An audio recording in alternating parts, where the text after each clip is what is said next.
now that we're in the other building, of course this building is going to be loud. We're actually testing fuel pressure gauges down here. Like I said, we test everything. So what that's doing is it's applying air and taking air off, and we're doing a cycle test just to test the endurance of the fuel pressure gauge. That thing will run for probably the next month and a half. It'll probably do 2.5–3 million cycles. This is one of our larger test benches.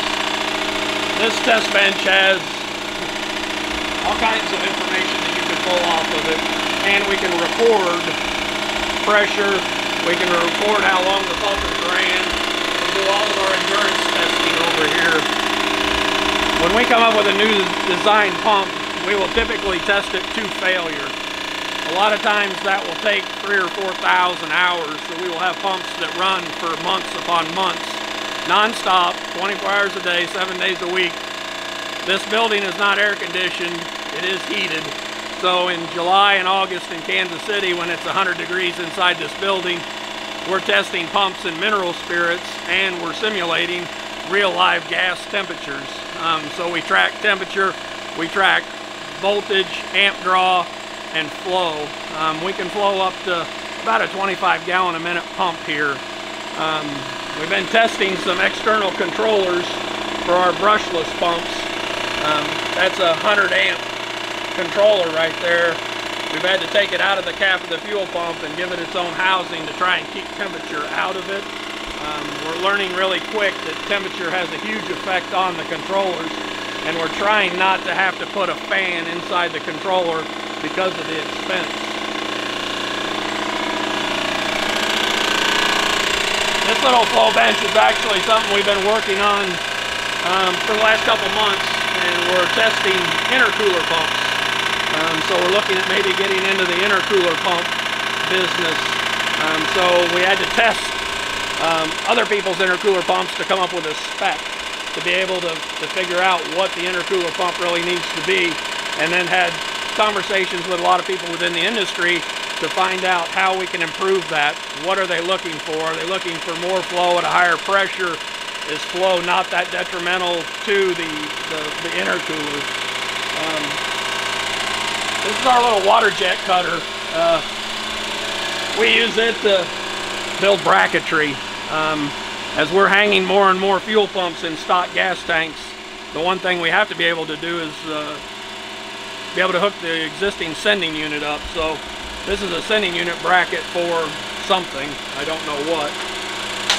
But if you look over here,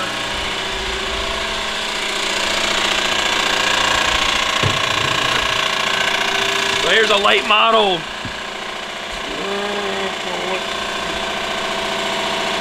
Not sure what this gas tank is, but we've added one of our dual phantom kits to it.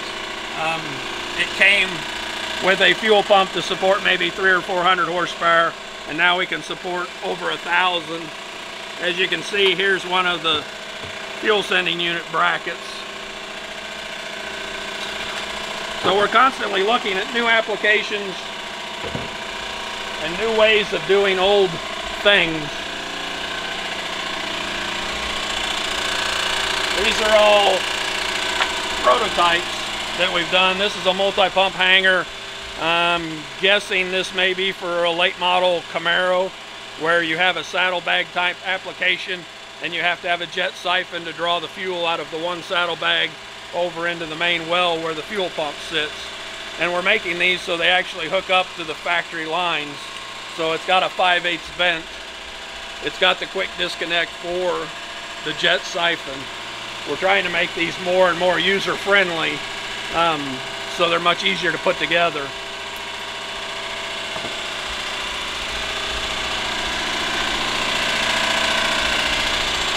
A lot of our prototypes we will print instead of machine. So we do have a 3D printer. This is printed out of acrylic. It'll give us form and function. We've actually tested with some of this stuff in a plastic form. This is actually for the 2021 F-150 Ford. We'll be able to have a direct drop-in single, double, and triple pump application, so we'll be able to support upwards of 1,500 to 1,800 horsepower.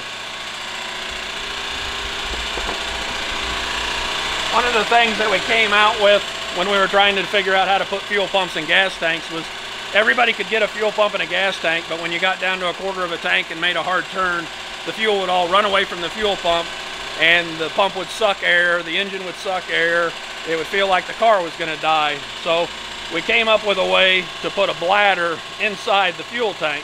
So this is our phantom foam and bladder, and the bladder is actually the reservoir to hold the fuel. The foam is designed just to keep the bladder on the floor of the fuel tank or fuel cell. We put 3/8 holes in it for the fuel to run in and out of, and then of course we return back to this bladder to try and keep it full at all times. We also have check valves that we can put in these bladders that will allow fuel in but not out for a road race application. We've got a lot of people that autocross with a stock gas tank, and this solves the majority of all their fuel slosh problems.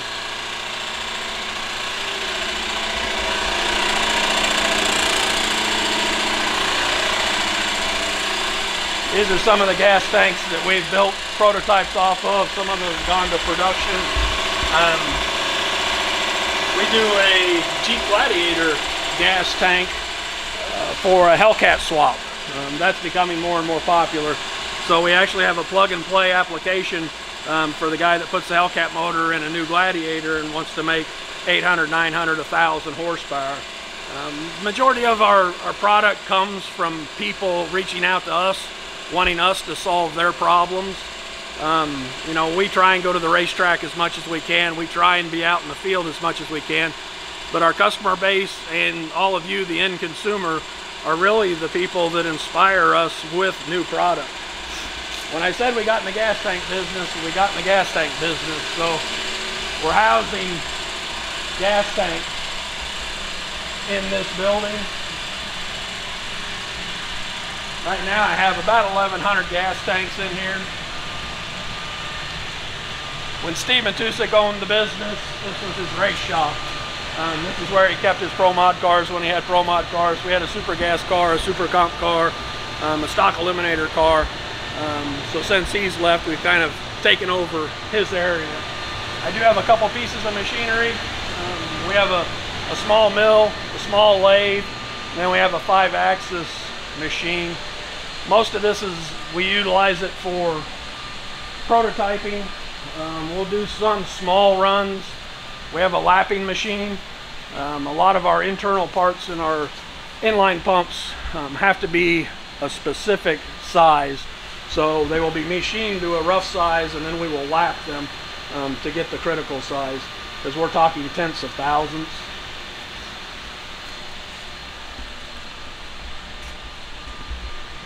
The Akuma's our oldest machine. The lathe we bought a couple years ago, and the mill we actually got when the parent company that owns us bought Taylor Cable, which was a spark plug wire company here in Kansas City. We snagged a mill, got it all put back together and up and running. Like I said, it allows the engineers to be able to do rapid prototyping. We even still do stuff on a manual mill when the application fits.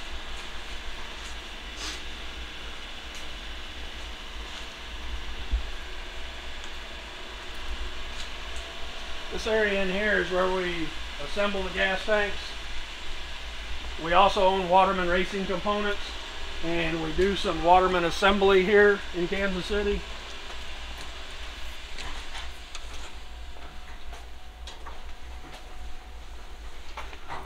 So this is where we build the gas tank. So they'll get a gas tank, they'll do all the modifications to it, putting the hole in it, and then we'll drop in the fuel pump, wire it, plumb it, put it together. The fuel pump was already checked in the other building, so we know the fuel pump's good.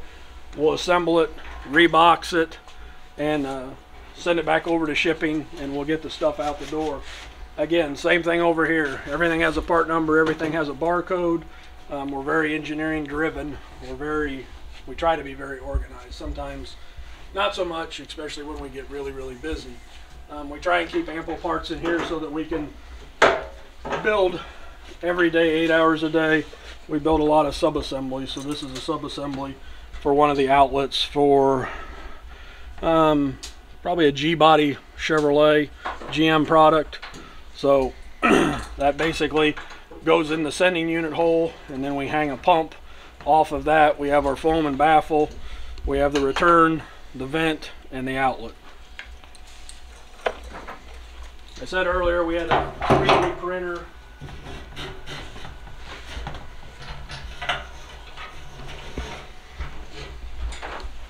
We have a 3D printer, we have a small laser engraver, we have a CMM machine to qualify parts. So this is our small laser engraver. We'll do a lot of prototyping there. This is our 3D printer. We got it about 3 years ago, and it definitely sped up our ability to come up with prototype parts.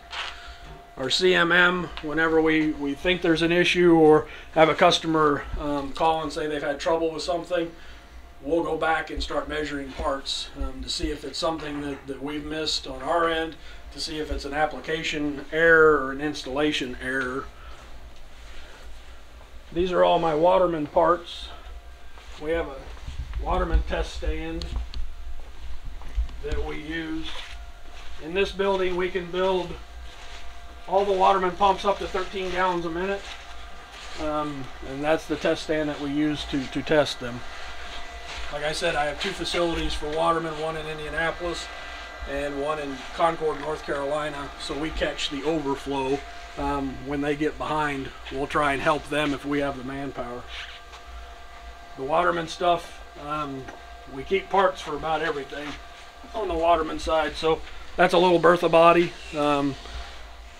You stack enough of these together, you can get up to a pretty large pump. This is an inlet for a pump, so you can tell these pumps are pretty serious as far as flow. 114 gallons a minute at 600 psi is the biggest pump that we make.